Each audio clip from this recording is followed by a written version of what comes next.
listening easy to Smooth Sailing with your captain, Jackson Skanberg, only on WJEB Radio, Milwaukee's finest classic country music, with special guest, Hans Schroeder.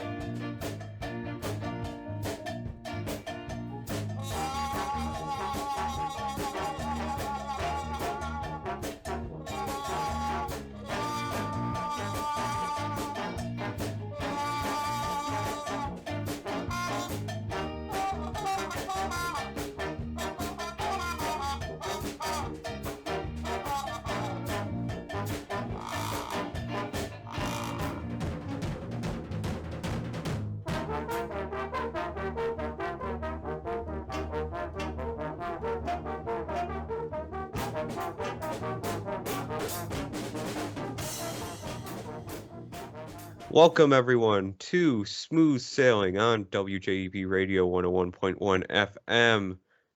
It is a beautiful, slightly snowy day out in Milwaukee on February 5th, 2022. I'm here with Dr. Hans Schroeder. Hans, can you talk? Oh, yes, quite. By the way, you promoted me.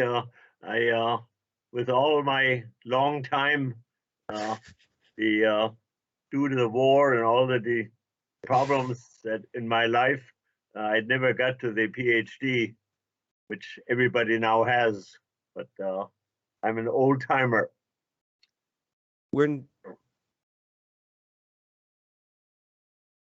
I remember that you told me earlier that you started taking tech courses at the Milwaukee School of Engineering back in the 50s.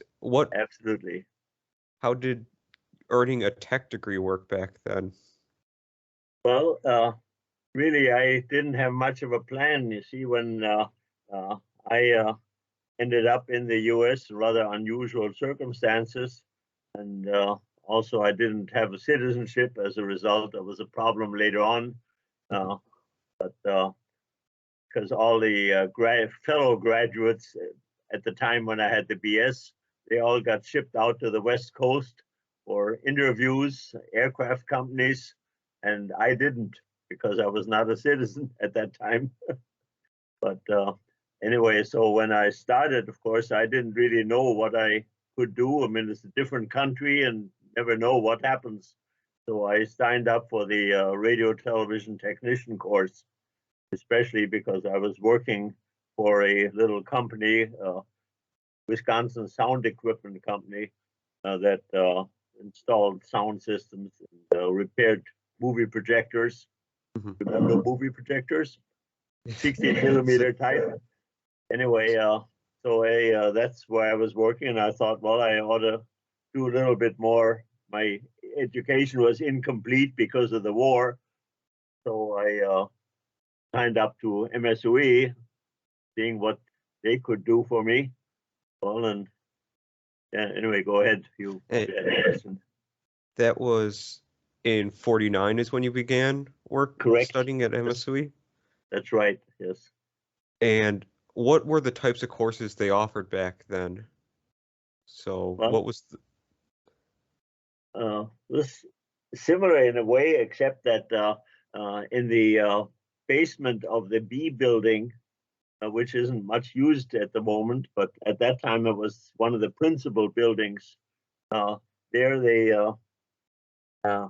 had labs down in the lower level, and also then in the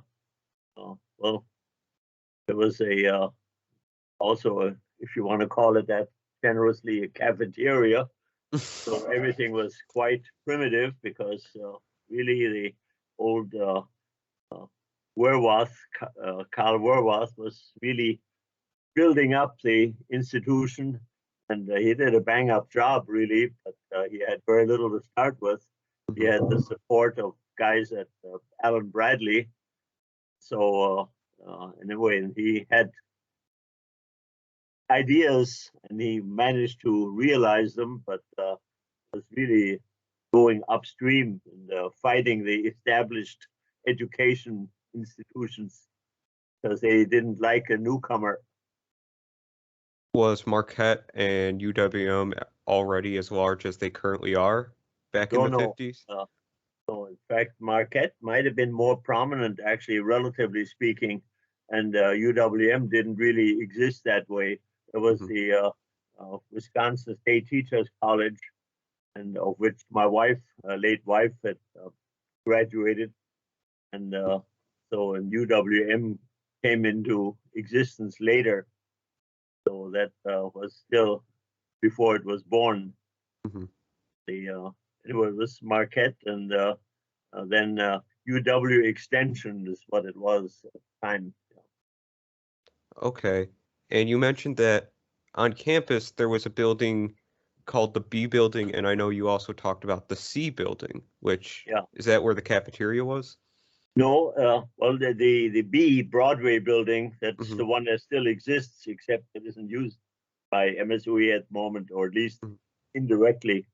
But the C building doesn't exist anymore. That was called the Center building. That was really where the president's office was and everything. And, also some classrooms facing Milwaukee Street. So that's the kind of was replaced where the current new construction is. That's about where that was sitting. How large was this building? Was it as large as some of the buildings on campus right now, like the new campus center? No, everything was quite modest. And the expansion later on was expanding into the church, which was at the corner of State Street and Milwaukee Street. It also is gone, of course, and we actually used that for an auditorium for quite some time. Then a lot of the motors labs were on facing the non-existent street that was in the middle of the block. You know, there was an east-west street.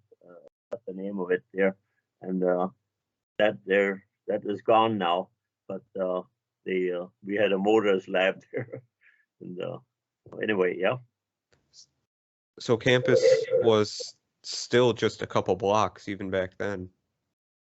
Just it was smaller because Blatz was there. You know, Blatz was in full operation. So that all buildings that you recognize now, I mean, were part of the Blatz operation. And MSOE we figured that in due time, Blatz would swallow up MSOE, and opposite, as they say, man bites dog. Yeah, we have our alumni center was a building they owned, and their big building and our across campus center too. Yeah, by Do you campus remember when center. the campus center was still bottling beer?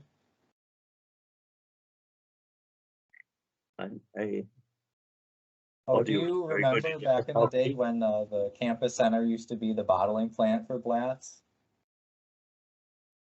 Well, what they call the center building had been the Jewish center before that, and then they gave it up and built a new one on Prospect Avenue, and then MSOE took that one over. And what were some of the classes that they offered with the limited buildings in the first years, well, around that time? Well, first term was DC circuits, and interestingly, what we used, of course, O'Shea wouldn't like anymore, because we used the AC power line, and with light bulbs and some resistors that got pretty hot, stuff like that. You know, a lot of things that. But the idea was you learn to cope with it. It's the real world. So. Who taught these courses? Like, because electrical engineering was just emerging back, well, as we know it, is what I mean, at the turn of the century. So were some of your professors like the pioneers of electrical engineering as we know it? Well, it was a full profession with lots of work to be done, and it's just totally different now, you might say. It's just things have shifted so much. All the semiconductors totally revolutionized everything that we were doing then. I mean, it was for example, we had the in the D building, so called, which was along Milwaukee Street and at the cross street. We had the motors lab, and that also was something that O'Shea would just absolutely split a gut these days. Well, it was useful, and then we had series and shunt motors and all kinds of things, and ran conversion from AC to DC and made up, in effect, mechanical oscillators by motors and generators, with the inertia driving the other one. And so it's really kind of fun with sort of 1 hertz or 0.5 hertz oscillators between these motors and generators. So it's the stuff that was important at the time. Motors have changed so much since then. At that time, there was series motors and shunt motors, and then AC induction motors. Those were the varieties that we studied. And after you became a professor at MSOE after you graduated, was that? No, not after quite a while, because I really had never had that in mind. But after I graduated, I worked at the NCR in National Cash Register. At the time, it was in Dayton, Ohio, and I was the first one that was there, and they liked me. And so after a while, they hired an awful lot more people from MSOE, to the point that I said it was a little bit too much, because if you don't have enough variety, a research division it's too one-dimensional. So I actually stopped further hiring. There were enough people there that Carl Warbath visited the Alumni Center in Dayton, gave us a speech and so on. So there were that many people at NCR that ultimately that I was the first one, and ultimately they all drifted in. I mean, we hired more people. In fact, they sent me back to MSOE to interview some new prospects and so on. So they liked the product of MSOE. After the first experiment, I was the first experiment. And how long did you stay with them? It was about I think about 10. I have to look at my own bio right now. I think it was 10 years or 15 years. That's right, because about that time, then in fact, you could look it up. There was the Cuban Missile Crisis, and at that time, my wife, who had also worked at NCR, establishing the library there, the technical library, and she felt uncomfortable, wanted to be back in Milwaukee. So it was until about the Cuban Missile Crisis that we were in Dayton. And then I came back here, and I worked at Astronautics and other places. And then by and by, I mean, Astronautics was, well, very hectic, and I lost an awful lot of weight. And really, it was, as I say, well, about the best way to say it, hectic. And so my wife said, that isn't good for you. She didn't like what was happening. And they, at MSOE, they were happy to have me back or in their faculty. So that was, they had sort of looked up some of the dates. I could have given you better numbers, but anyway, I graduated in 65, and about 65, we came back to Milwaukee. And about 70 or 75 or so, I worked at Astronautics, and then came back to MSOE in due time. One of my friends had a question for you. He was wondering if you saw the dedication or opening of the library building on campus. Yes, that's right. That was when President, what's the name, came to Ford, came for the dedication. Yes, that's right. And I remember all the Secret Service guys around checking waste baskets to make sure there was no explosives in it or whatever, securing the building and so on. You know, it was quite an event. You know. Mm-hmm. So, when you came back to Milwaukee, had campus changed a lot, or was there any major surprises? What was it like jumping? Well, not too much. They had built the C building at the time, you know, and also the this monstrous concrete structure, the shielding for the this cyclotron that never ended up being installed there. In fact, they're still fighting that the thick walls, though it's too expensive to even cut a door into it. And if you go down there and look at it, you know, you see the thickness of that concrete.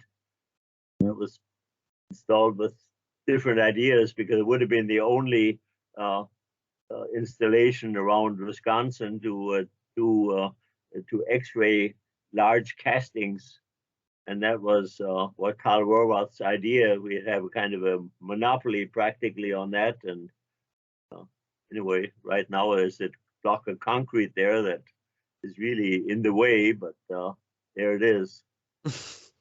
So when you walk in the building, you can take a look and see the thickness of the concrete that they cut the doors into. Mm-hmm.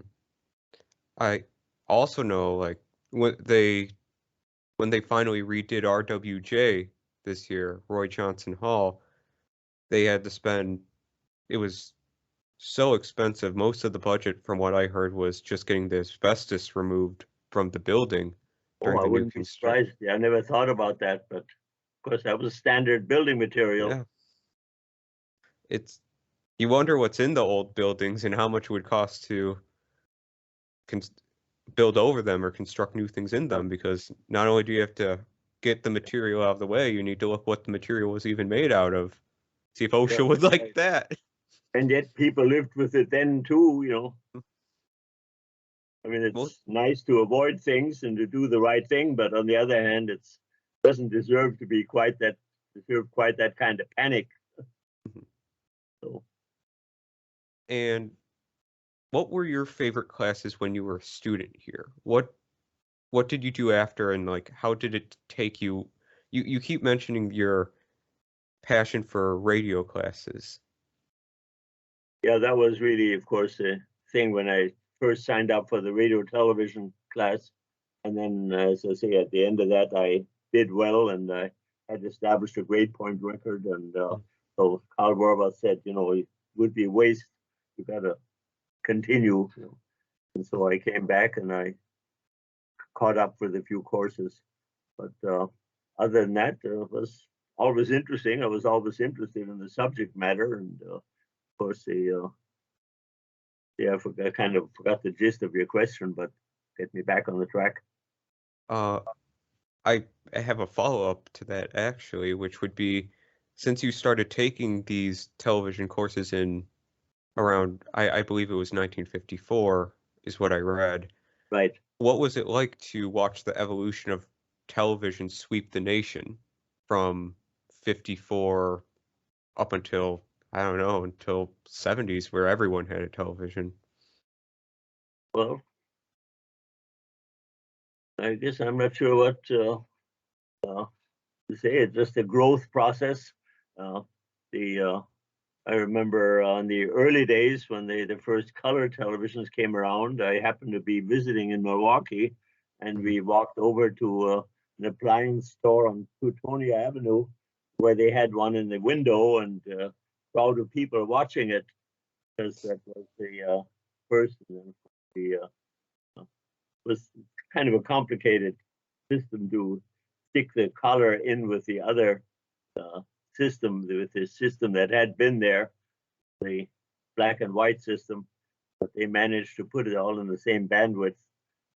So it was interesting, but of course, and, I don't know. Yeah. I guess, could you explain the first televisions a bit more in depth, color televisions, of course, and why they were so complicated? If if you could, briefly. You feel like what? Could you explain, just give a brief explanation of why it was so difficult for the first color televisions to come around? You said, Well, it's trying to put some more information in with the same channel. The 6 megahertz channel, and of course you have more information there. So that was probably the main thing, is squeezing that information, because you also have to make sure the color doesn't start wandering and people's faces get green because you're not synchronized on the color signal. So it was superimposing something, kind of a clever bit of mathematics and engineering to do that. So the FCC didn't allow for bandwidths to expand when color television started coming along? It was sticking it in the same 6 megahertz channel. So that was the problem. So you put that additional information, that additional signal in without using up more spectrum space. Did that ever change, or did we just continue? Did the technology just continue to get better so that it did use less and less? No, that was just a major change to the current system. That's right. In fact, the old sets are useless, really. Just, besides, I mean, about that time came the cathode ray tube went out of use because of the displays we have here. In fact, when I was working at NCR, we were thinking of working on different displays. That was about the time that people were searching for other kinds of display, and so that was a major change from the cathode ray tube.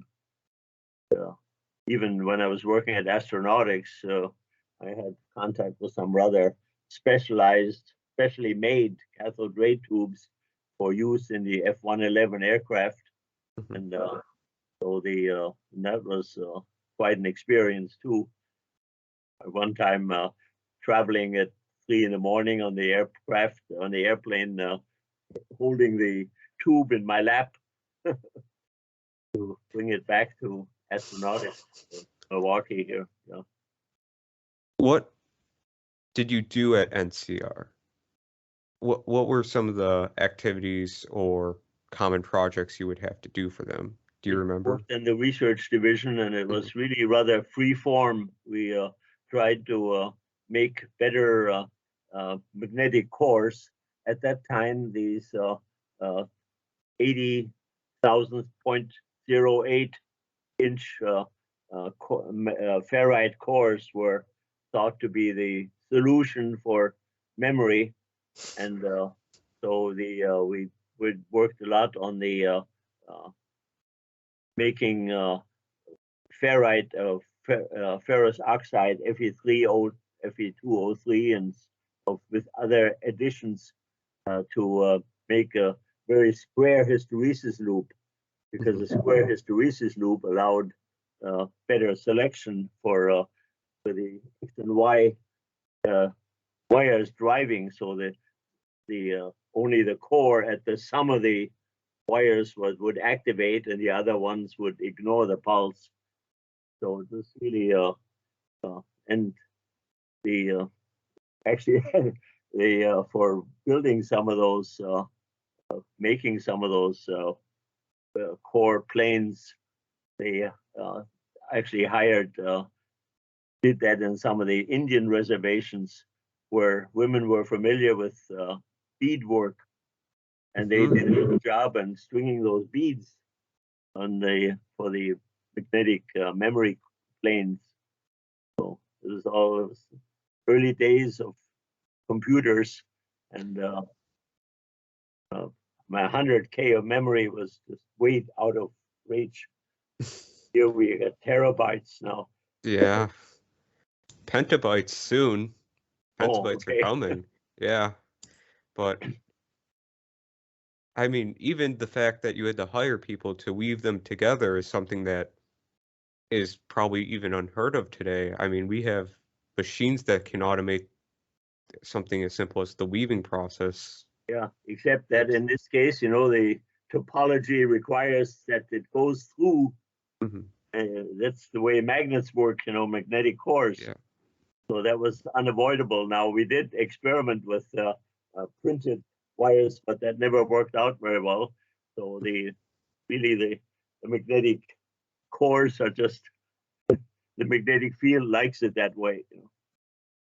So that was difficult. And as things have changed so drastically, it was fascinating what all happened. I spent a few weeks at MSOE at MIT when at the early days of some of the computer courses, so NCR sent me up there, and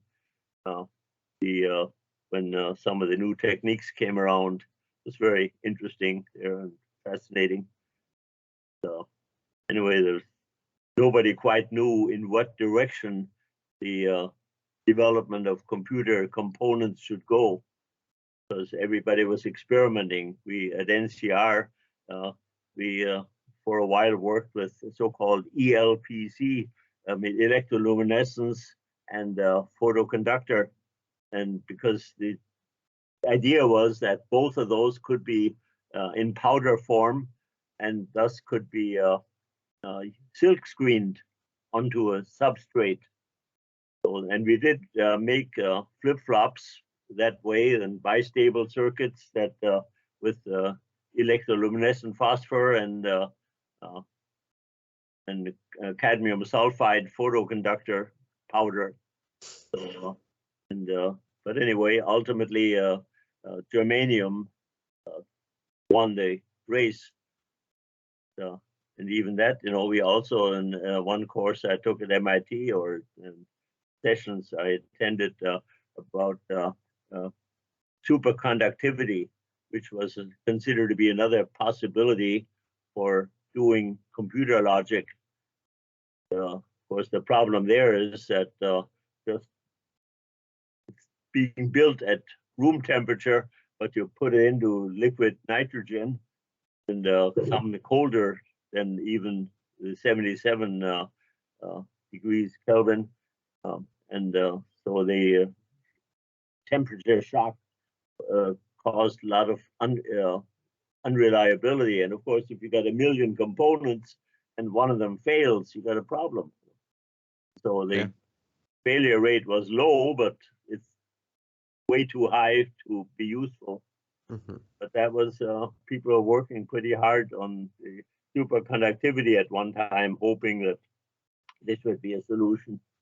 Turned out that ultimately germanium was the answer. And of course, nobody would have thought of taking a slice of silicon now with these minute components, invisible components on it. I mean, that's of course a more recent development. Just they talk about how many per, but the density of components is unbelievable. Yeah, really is. Compared with what we were thinking about at the time. And I also know that you have patents to your name, correct? You have patents to your name, correct? Yes. Yeah. When did you get those patents, and what were they? What did you develop? Well, that was in the research division at NCR, and one of them is was the electrolytic storage. In fact, Jesus, I have the model right here, and that's the little plating copper onto the end points of platinum wire, and then when it gets deplated and it gets to the end, the voltage rises because the resistance increases when the copper is all gone off the platinum edge. So and then that was the way to store, by reading out the length of time or deplating it with a constant current. So anyway, the old patent model that they made, and they gave me one. And what? See, what was the other one? I even have copies of the patent.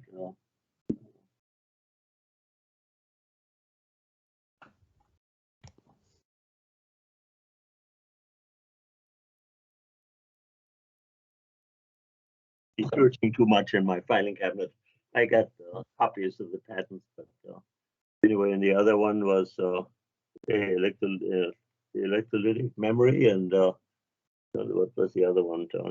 Here, talking just wipes out my memory, but besides, I'm 92, so that's my excuse. And, anyway, so. And neither one of them, neither one of the patents is in use anywhere.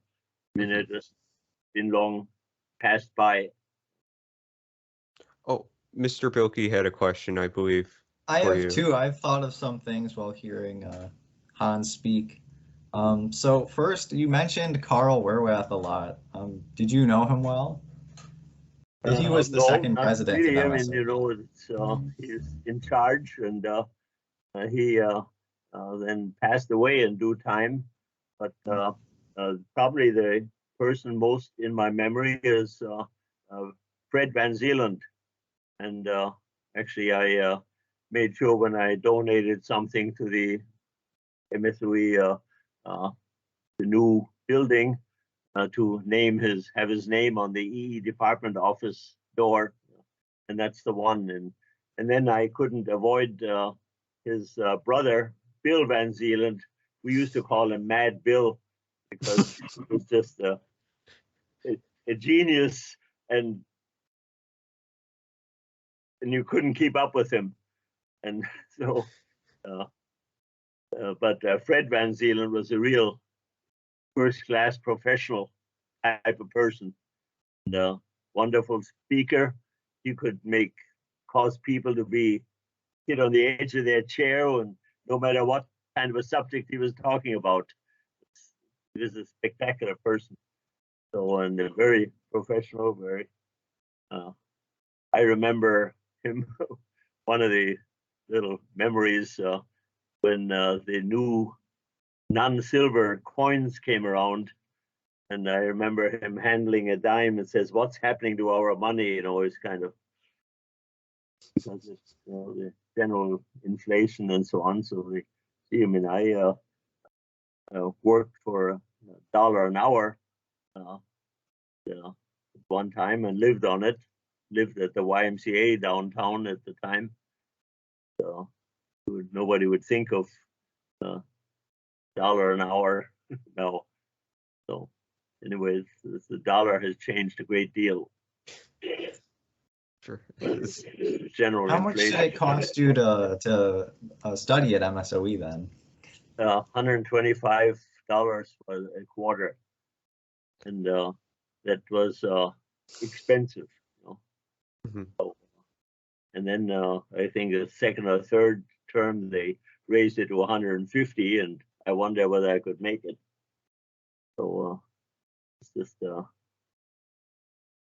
well, besides my first car I bought, of course, it was quite a wreck, but anyway, I drove it.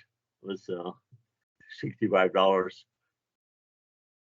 And the first one is the Willys, a 1936 Willys for $35. And I needed to crank that because that the starter wasn't working anymore, but it had a crank. So I right on Wisconsin Avenue, I installed the car. I was a new driver, and I remember the kind of people being surprised when I ran out with my crank and got the engine started again. On the olden days. That was before I was a student at MSOE, but so it was about 2 years after I came to this country. When did you come to this country? He was 19 at the very end of 1948. Mm-hmm. We there was a law at the time called the War Fiancé Act, and that was really intended for guys that maybe had promised marriage to a girl or something, and of course they would have taken years to ultimately for them to immigrate. And, so there was that law which expired right at that time, and it, in a way, my brother, who by the way ended up graduating from West Point, and and my sister in Santa Barbara and so on, we all of course came along, and the law wasn't really intended that way, but Cloyd P. Schroeder, Major Schroeder, whom I had met by chance, he arranged, and we came under that War Fiancé Act just about the day that it expired. It was at the end of 1948 expired. So we made it, and then later on I had some problem with getting to be a legal immigrant. I mean, they used to check that more than they do now. Mhm. At one point, the Hans Schroeder, who was the vice president, told me, you know, there's a U.S. Marshal looking for you. And so I said, of course. And of course, I looked for him myself, you know, and talked to each other. Well, he arrested me for being illegally in the country because it was an unusual situation. So I had some hearings at the federal building, and in due time, I got permission to re-immigrate. And so I actually went to Detroit, left the country and stayed overnight in Windsor, Ontario, and then walked across the bridge next day and then got my papers stamped. That was, at that point, I became an immigrant. And then the 5 years started for becoming a citizen. Mhm. And how hard was it to become a citizen back then?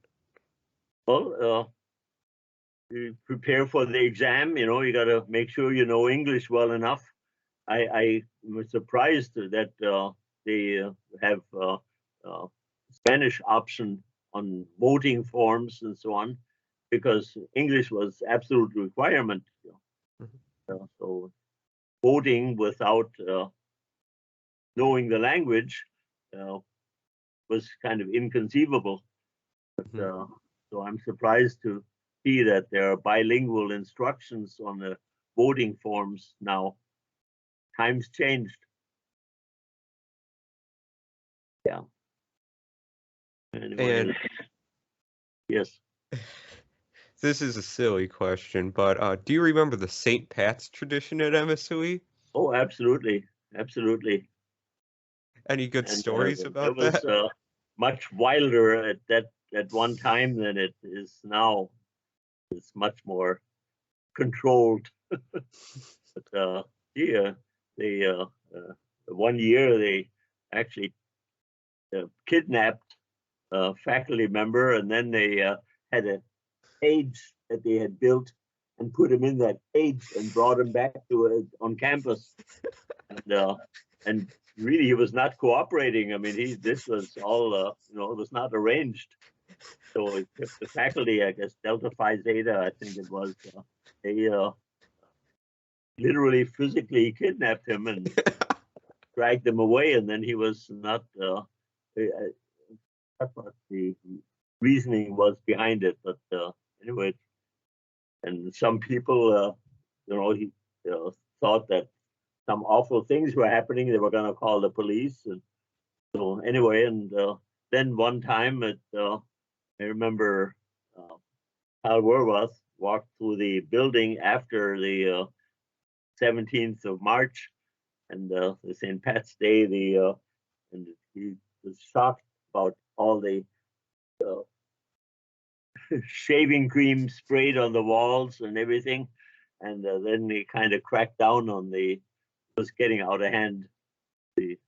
So St. Pat's celebrations become much more restrained. Well, it was pretty wild for a while. Hans, could you describe some of the traditions of the old St. Pat's Day and what it was like, what was expected to occur around then?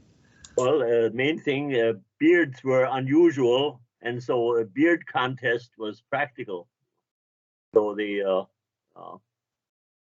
you had to be clean shaven on the 1st of January, and then there was a contest at St. Pat's for who grew the best beard.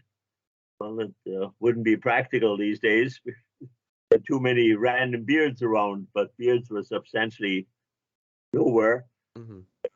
So that was possible, and about it, I guess. And then the fact that nominally when St. Pat reigned, the students were in charge, and after a while it got kind of out of hand. And I remember Spitzer really cracking down and says, "Just a minute, we can't have that kind of thing." So in effect, vandalism, it unfortunately degenerated. So Spitzer kind of really cracked down on it, and I don't think it's anything like it used to be. No, So it's they used to nominate a St. Pat, correct? Yeah. And they would be given control of the college. Yeah, that's right. No, it was really much more arranged afterward. When I was in the faculty, it was just much more controlled. it's barely around anymore. Like you said, they've really cracked down on it. Yeah. I don't even know if there is a St. Pat every year anymore. If anyone is chosen. No, there is no St. Pat anymore. Well, one thing that was non-destructive and very popular was the egg drop from the bridge, and to drop the egg with minimal amount of materials to construct something, and so they make sure that your egg survives. They certain restrictions on materials to be used. So it's kind of a fun thing to have that egg drop. Most of them broke, and then some survived. That's still around. They still do Oh, that yeah? yearly. Yep, Oh, okay. that's And it still a was tradition. a non-destructive bit of amusement. Mhm. So, when you were a faculty, jumping ahead a bit forward in time, what were your favorite classes to teach? What subjects did you really enjoy teaching students at that time? Oh, just the interestingly enough, for 2 terms, I taught German also because they needed somebody, and of course that's my native language. hmm So, but other than that, I guess I'm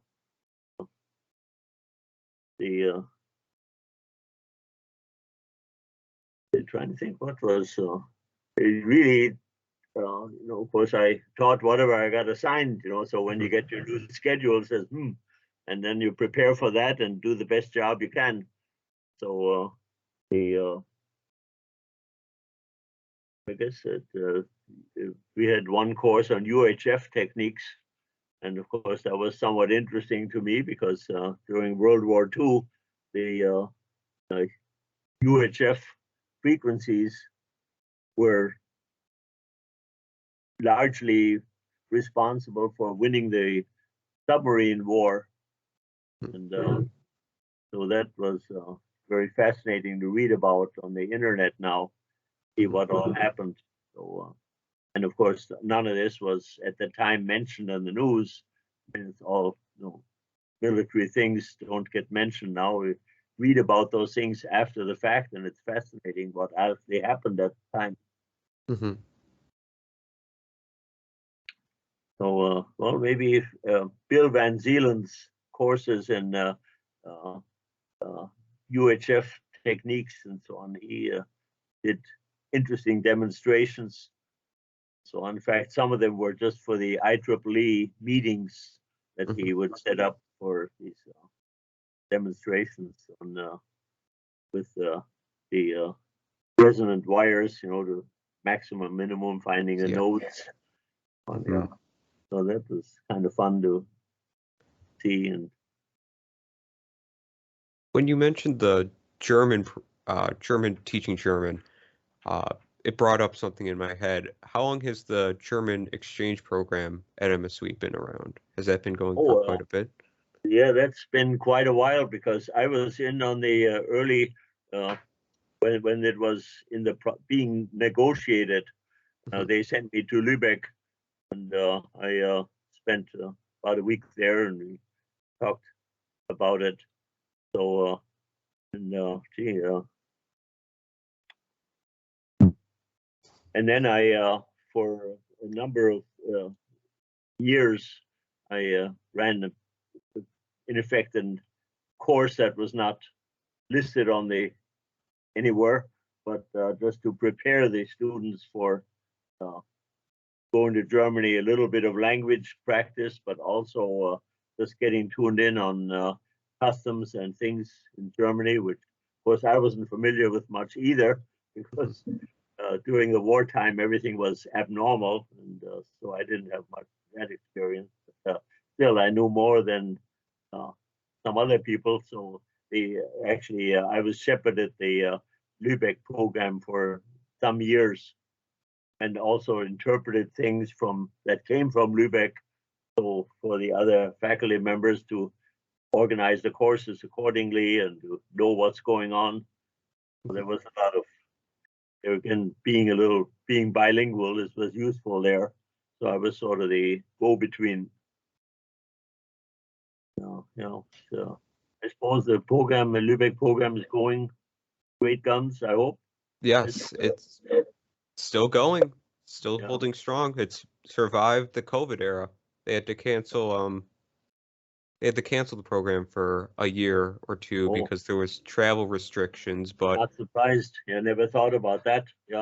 yeah, but next year I know a couple of my friends are studying the year over in Lübeck, so it's still holding strong for electrical engineers. Nice idea, and it worked out real well. And the president of the Lübeck University took me on a tour when I was there. We were arranging things, and we went to a place on the Baltic, which, as a child, my parents spent a vacation there, and so it was kind of fun to see right near Lübeck, this little ways up the coast. So it was one of the little high points on my stay at Lübeck. And how old were you when you came to America? Well, a little too old, and that's where my problem was. My sister and my brother were 4 years and 8 years younger, so they were child of fiancé category, but I was 18, so that was a problem. That's why I had to re-immigrate, because at that time they controlled immigration better than they do now. Crossing a border just randomly, it was just absolutely unheard of. So it's amazing the things that some people get by with these days. So because then, let's say they discovered that my formalities were not incorrect and called me, and let's say it was actually Hans Schroeder said, there's a U.S. Marshal looking for you. Yeah. I went and tried to find the U.S. Marshal myself, and they gave me the warrant of arrest and also an immediate conditional parole. Of course, started all the procedures, which, as I mentioned earlier, involved leaving the country and physically re-immigrating. So were you afraid back then or did you not really understand what was happening with your immigration status when, you're getting told to... Really afraid. I knew there would be a solution somewhere, the minutes enough, and we even called the Wisconsin senator, turned out to be McCarthy, of other reputation, but anyway, he was my stepfather, Schroeder, Colonel Schroeder. He knew him. It was drinking buddy at the American Legion post in Appleton. So they knew each other, and that was kind of useful. So that we had some correspondence, and he was gonna do something to settle the status. As it turned out, what he did was never useful, but at least we did have contact with Joe McCarthy at the time. Mm-hmm. Which is funny for his reputation now. Oh yeah, that's right. Yeah. Yeah. So of course he did lots of things. You know, Yeah. I mean, things think of one thing when they hear the name now, but of course he was a human being and did things. I guess he took a weird path on some of the things he did, and he went off the deep end after a while when he got put under pressure. So anyway, but that's history. Yeah. He did other things too, you know, of course. Oh, I have a question. Oh, so you said you walked oh my gosh. You said that you worked for astronautics in the 1960s. Yeah. Were you involved at all with the moon landing, or do you remember what that was like to witness at least? No, what our project was, it was the F-111 aircraft, you know, one with the folding wings or variable wing, you know, type aircraft, and that was, and we were building a navigation instrument with the cathode ray tube display for, and that cathode ray tube display was really an awful kludge, as we called it. But was the right now to do so many things with regular displays that are familiar, but at that time we dealt with some specialty outfit in New Jersey to make a very unusual cathode ray tube for that display, which also had projection from the behind and regular cathode ray tube operation. So this really something. Well, fortunately, nothing that's not necessary anymore. I mean, just looking at the laptop here with the beautiful color screen and doesn't occupy any space. So, I mean, it's amazing what has happened since. But at that time, we were still dealing with the cathode ray tube type display, and of course, then they. I remember the problem with. I guess we'll ignore that. It's probably cell phone. Anyway, about metric data on that, because everybody is figuring on square miles, how many square miles are visible. But then we had a decimal magnitudes. Hope it'll quit. Anyway, yeah, I guess it did. Okay, and it was a fascinating project, and was very, very hectic. I, in fact, lost an awful lot of weight, and my wife said, you know, you just gotta quit this thing, and I ended up returning to MSOE, and it was, in a way, there's a lot of pressure too, but it wasn't quite the same kind of thing as at astronautics. In fact, especially at astronautics, the Reed Zalazo, the president, somehow had the idea that having a business trip to Los Angeles that's fun, and so you work for the whole day, and the plane reservations were made after work time. So at about 6 or 7, we left Mitchell, and then of course arriving in Los Angeles. By that time, our consultant from New Jersey had arrived, and we sat down and prepared for the meetings, and rented a typewriter. Remember typewriters? Yeah. From down at the motels, normally had a typewriter available for borrowing. And so we got ready and prepared for the meetings the next day. So that was, anyway, astronautics was quite hectic. Mm-hmm. So yeah. Oh, you worked there starting in '60. Did you work, and you worked on aircraft? Did you work into the Vietnam War on aircraft? Well, I'd have to actually look at the calendar and see whether that was anyway. We didn't really have weren't in. It might have been, Mhm. but I would not have been aware of it much. Mhm. I mean, because we were. It was very hectic, and Mhm. we were working like dogs, but and everything was under pressure. And the company they had underbid the project in order to capture the contract versus the other company that had been running it, had been carrying it. And so you can imagine, and they try to get well, as they called it, financially on that. And so it was very hectic. They worked like dogs. So anyway, so then in due time, my wife said, and the MSOE was happy to have me back based on my previous record. And Mhm. in fact, even when I was a senior student, there were prep courses, and I taught some of those with algebra and things of that sort. Prep for being ready for the first term of classes. So, We have an academy for that now. It's done during the summer. was that right? Yeah. Yeah, it's called the Carter Academy. I don't know Oh, who Carter was. If you know who Carter was. yeah, it's a familiar name. It was after my time, actually, Hmm. before you. But after all, it's a big time span we are talking about. Yeah. When did you stop? When was your last class at MSOE that you taught as a professor? Well, that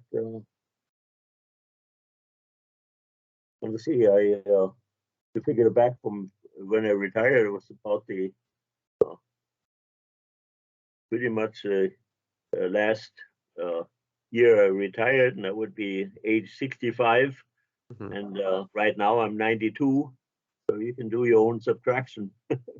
But Mhm. until that was about the time I retired from MSOE regular way. Yeah. Really. Did you keep? I don't know how to best put this, but did you keep up with progression in electrical engineering after your retirement? Did Well, you? it's very interesting, but I know I've fallen out of touch a lot. But still, you try to keep up with it. And of course, Mhm. one thing that I most recently uh, kind of got hung up in was the technology during World War II Mhm. that was unknown and used by both sides. And the cryptography and everything is fascinating to hear now, read about now what Mhm. really happened at that time and the drama in it. That at that time all you hear is the news broadcast, and of course the German news broadcast was oriented differently than the American news broadcast. Of course, at that time, there was a lot of uh, uh, signals on shortwave, a lot of international broadcasting, and Mhm. I remember hearing or listening illegally to Radio Moscow and also the Voice of America and things. It was fascinating, but they really wasn't really allowed. But well, Mhm. big deal, but nobody can really stop you. You don't otherwise broadcast it. Mhm. So, What, yeah. if you don't mind me asking, what was wartime like growing up in, well, from 30, which is the end of the Depression? Well, she was born in 29, Mhm. and of course, things were pretty miserable. The conditions just there too, just like in the U.S. Mhm. I remember my mother losing a lot of weight, but then by and by things got better. The economy picked up, Mhm. so on. And unfortunately, then in '39, the war started. And Mhm. then things were, of course, still not bad, but of course, all much more controlled. And it was always the plan that I would be spend a year in the U.S. because my uncle in Baltimore, uh, immigrant from many years ago, and he has a shop and a machine shop in Baltimore, and I was gonna spend a year in Baltimore, but that never materialized because of the war. Mhm. Well, then later on, I worked for him after I came to this country. But anyway, so then it, of course, Mhm. really dominated. I mean, it's a major feature in my life. And in fact, I wouldn't be here if I hadn't, by chance, met a kindly Major Schroeder in Frankfurt by absolute chance. And we chit-chatted, and then he was on his way back to the US, and we kept up a correspondence. And somehow it developed. So my mother, and he offered marriage to my mother. She had been divorced. And so my brother and my sister and I ended up being child of fiance in this country that way. Unusual, but anyway, it all worked out real well. As I said, my brother, interesting enough, he has a long military career and graduating from West Point. Who'd have thunk it? It happened though. Yeah, that's right. Yes, in fact, the same thing when I think about my own life. Pretty a lot of unlikely things happened there, but I would have never predicted what all happened and what would happen. But that's just life. It's a chess game, and you try to make a best move at the time, and hope for that you'll win the game in the long run. That's about it. And I suppose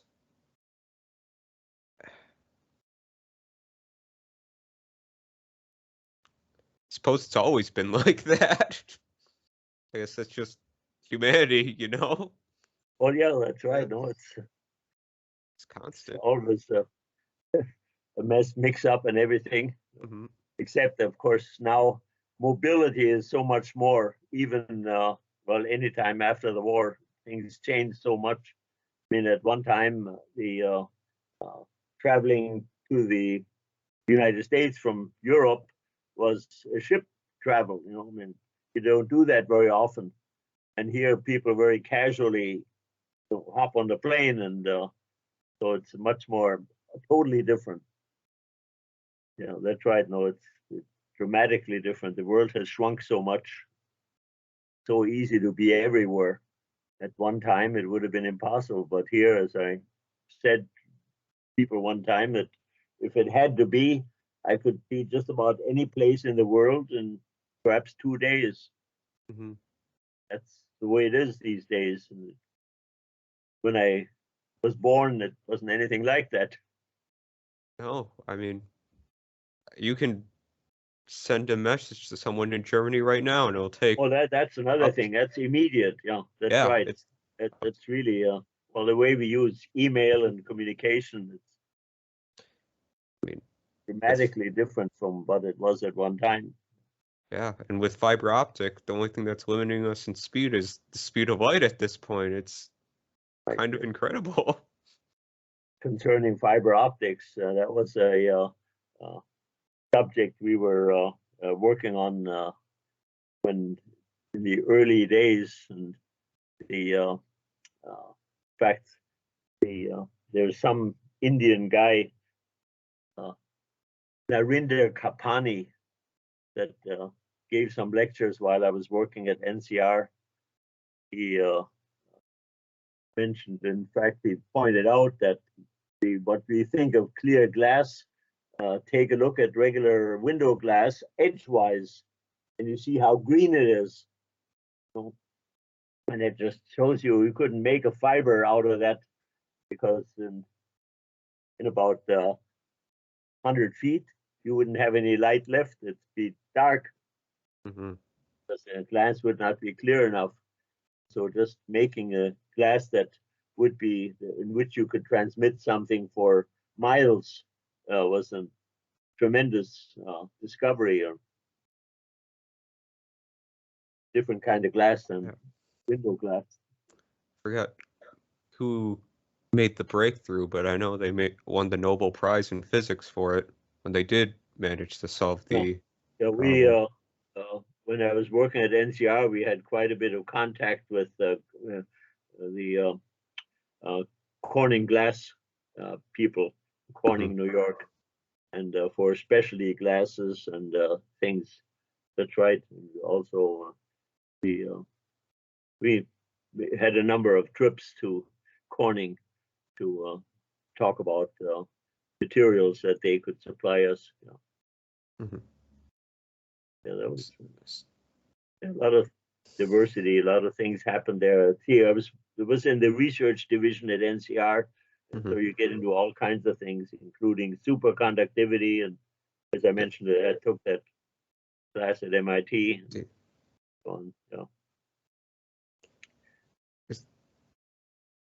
I'm thinking about the olden days. What would you define as the olden days? Pardon? What would you call the olden days? Well, just about certainly anything 50 years ago and back from there, because things have changed so much. I mean, there's so, and even the early days when we were the first ideas about integrated circuits, was, to think about it now, it's so clumsy. Somewhere I have a, I have a little sample of one of the early integrated circuits, and it was very primitive and not anything like right now. You look at an integrated circuit, you can't make out the components. No. At that time, it was possible to trace the leads and the components, so on. Even though it was very small, but with a microscope, you could see it all. Whereas the present day integrated circuits, no way. How were the first integrated circuits constructed, mechanically wise? Oh, you mean for use in they call it the flat pack. Was little about half inch by half inch with flat leads, and of course enclosed. So I thought I think I have one around, and some other time maybe if I might even mention to you if I find it. But anyway, it was interesting, and yet on the circuit you could tell the gates. You identify a NAND gate and so on. So easily enough now. No way can you do it now. No. But at that time it was all visible, and in fact, even at NCR, being in the research division, we tried to make some integrated circuits at the time, but it was kind of a dead-end project. But still, we did diffuse some silicon and so on. We've been talking about research quite a bit. I just wanted to ask you, do you think the rate at which technology is improving is getting faster now? Because I've heard that, people say technology has advanced so far in the past 90 years, which it has. Yeah. But I hear people kind of a subjective way of saying if it goes faster. I guess it always goes as fast as you can, or as things develop, and sometimes, of course, major developments come about, and there's big steps, such as the integrated circuits. And even there, when they first came about, nobody had any idea of what would be around now. Just as I say, with these in effect invisible circuits. And at that time, it was still quite a bit of progress, because the idea was, if you can put it all in the same material, use it all in silicon, I mean, it was a tremendous advantage, rather than having multiple interfaces. The interfaces are normally the problem, where materials meet, and just in general, very general. So in this case, diffused integrated circuit was kind of an important step forward. And I remember I talked to Jack Kilby, who got the Nobel Prize for the first integrated circuit. And, we had at NCR, we went out there in order to talk to him and them there about diffusing. He would work at Signetics, which company around then. I don't know what it turned into, but anyway, out on the West Coast, and it was interesting talking to him. And also, of course, we were mainly trying to see whether what we could do that was important to us, what was possible in integrated circuits. Because he got the Nobel Prize, Texas Instruments. He was at Texas Instruments. I just searched on the internet and found that Signetics was eventually bought out by Philips, which Was that right? Yeah. Philips is still around. Yeah, that was after my time. Well, Philips has been around forever. Yeah. And they've been an old timer. That's right. And I didn't know that. That's interesting. Yeah. So yeah, at that time there were a lot of new companies being born, especially on the West Coast, and that was Signetics was one of them. And did you ever? I remember you said much earlier in this broadcast that all of the MSOE grads were being interviewed by companies out on the West Coast once they were Yes, a lot of them, graduating. that's right, because there was an insatiable demand for engineers, and so a lot of my classmates were shipped out, to get their trip paid for and go for the interview out west. A lot of them stayed there, and it passed, and of course I didn't, and not being a citizen at the time, so I interviewed at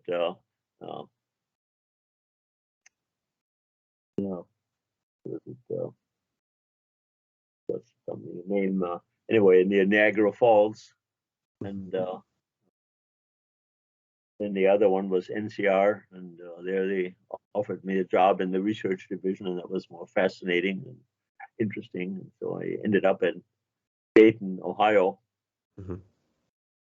My wife, we thought we'd, don't have to stay there forever, but Dayton really turned out to be a rather nice place.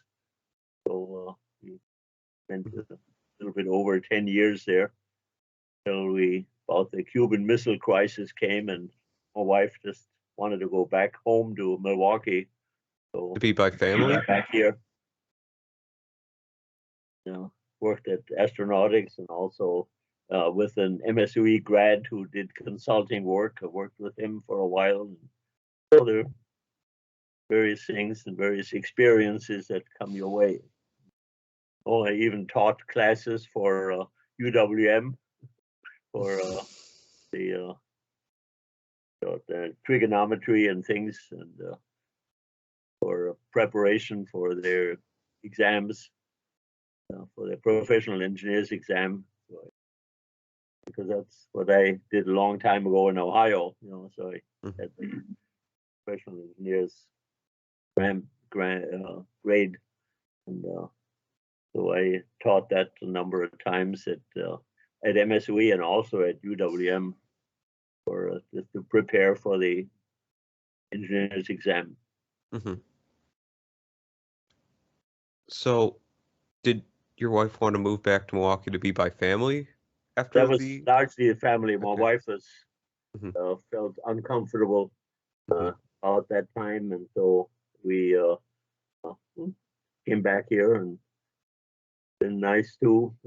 That's when various things happen, and of course, ultimately, then Carl Werwath was happy to have me back, and so and has spent much of my time and with some additional work back and otherwise at MSOE, and saw great change there. Remember we used to figure that in due time flats would eat up MSOE. Lo and behold, Yeah, no, it man happened. bites dog. So, if you don't mind me asking, how stressful was living through the missile crisis?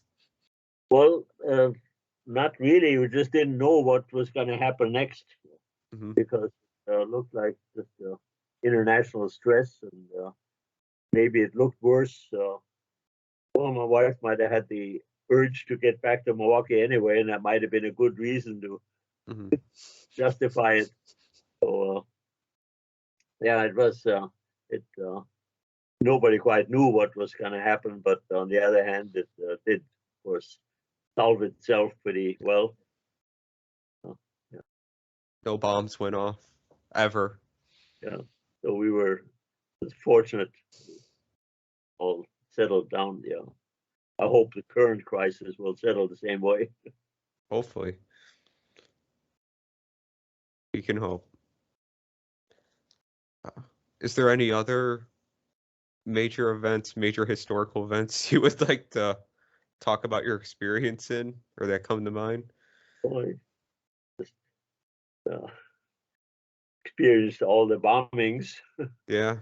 So in fact, we our high school the classes got to be so irregular with so many interruptions that they our class was moved to a little town north of Frankfurt, and there just and the teachers, several of the teachers was clearly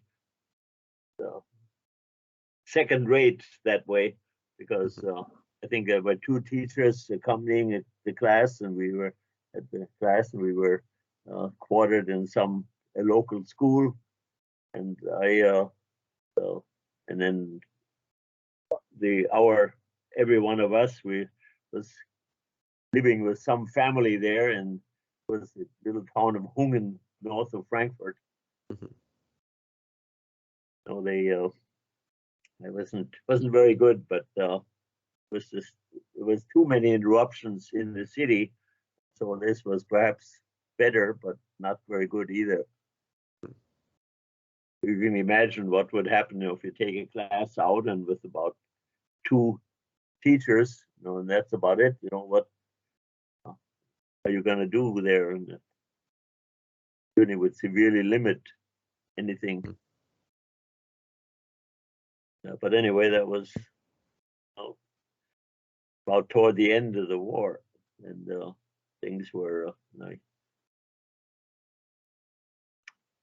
things were degenerating in general. Mhm. Then when I was back at home, then came the time when I was drafted for what they call the Volkssturm, which is the so-called People's Army, and the motto was 18 to 80. No, 16 to 60. That makes more sense. Mhm. 16 to 60. So everybody that had not been drafted yet by that time, which means all the invalids. Yeah.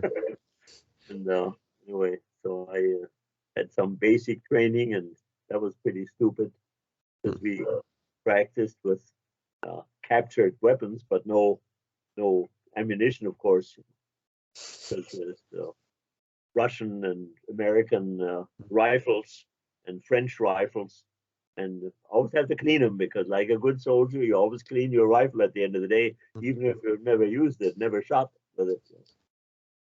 But anyway, I think that was the end days when things were degenerating. Yeah, Mhm. and you just try to make sure you survive and do the best you can. Mhm. To register for high school when school started again, there wasn't any way to get a permit quick enough to get to the French zone from the American zone where we happen to live, and so people would hop on a freight train, and that's what I did. How register for school, and went off across the Rhine on a wobbly emergency bridge with a freight train, and the same way on the way back. The French guard was watching the train, but not very well. So I walked on the other side of the train, farther back, and climbed onto a freight car. And these are these open freight cars they use in Germany. And, sat on a heap of coal. Until it began to move in the right direction. Hopefully, because I didn't know, I mean, it was just sort of guessing that this was going to the other side of the Rhine, to the American zone. So registering for school was an adventure. And later on, of course, I bicycled over. Then I had papers. So then they have these encounters. Like one time on the way back was some GI guard at the bridge to the American zone, and he must have had a bad day, and he looked at my school bag and everything, including the pencil box, to see what I was just curious. He was just making nuisance of himself. So at one point, then my English was reasonable by that time. I said, "What did you expect?" And he felt kind of naked being addressed in the language. And so he said, "I get the hell out of here." Little story. Time of war, post-war, everything is irregular. Did you remember the Berlin Airlift? Did you ever see that or hear Yes, about it? well, we lived in Frankfurt, and we had lots of air traffic. There were these DC-3s, the twin engine. It was mostly, those were the ones mostly used, and there was an awful lot of air traffic. And then sometime later, while the wall still existed, but after the airlift was long gone, I had a trip to Berlin. It was quite fascinating to see the difference, because my relatives lived in the Russian zone, and of course I stayed in the hotel in the American zone, and so it was quite an interesting experience. Especially the control on the way back. I was driving my dad's, my German father's VW Squareback. The control on the Russian side, on the East German side, everything. And then once I got, this was checkpoint Charlie, I get over to the other side, and I thought, well, at least they want to look at me. And no, nobody did. And the guy behind me honked his horn, was feeling perhaps, why is that yokel stopping? And because I thought, well, gee, I mean, after what I had gone through on the eastern side, I thought, at least in the west, they want to look at me or look at my passport or something. So I stopped, in case they wanted me to stop. Guy behind me, why is that yokel stopping? That was a dramatic difference. It was really quite a memories about there was like night and day, the East German side and the West German side. And I was so glad to be back in the West. I have kind of a bio personal, and I ended it with that trip. That was sort of the end point. And I don't know if you're interested, I can email you a copy, because it's a number of pages. But anyway, okay. Yeah. What was your trip back to Lubeck your first time back in Germany after you immigrated to America? No, I had my parents had gotten divorced, and my birth father lived in Frankfurt, had a photo store, and I visited there a number of times for about a month during the summer. So I had contact families on both sides, so that it was amazing changes and all this. And the visit to East Germany was long after the war, but before the wall fell, before Germany got reunited. Mhm. Have you been to Germany recently, or do you go back frequently? No, not for quite a while, and I don't expect to make any more trips. Hmm. I don't know. It's got more complicated, and besides, I really don't have any reason. I mean, there's no reason, so I don't expect. Can't imagine any reason why I would be traveling to Germany anymore, or even anywhere. I mean, I have even visited my sister in Santa Barbara, because we're both getting old, Mhm. and it's just things have changed so much, and it's too much trouble. Things have changed. Yeah. And I don't know, just talking with you has put a lot of things into context, I guess, for me, because, I mean, I hate to use this term, but young people like myself say that, with the current world we're living in, things have changed so much before and Yeah. after the pandemic, but I mean, just talking to you, it's nothing. It's nothing compared to. Well, So- that's right. It's a minor nuisance, but it's a Yeah. nuisance. Sure. Yeah, that's right. No, we all got our masks and so on. I call it the gas mask. Yeah, that's right. No, it's a nuisance. And especially it's unfortunate that it's got to be a political football.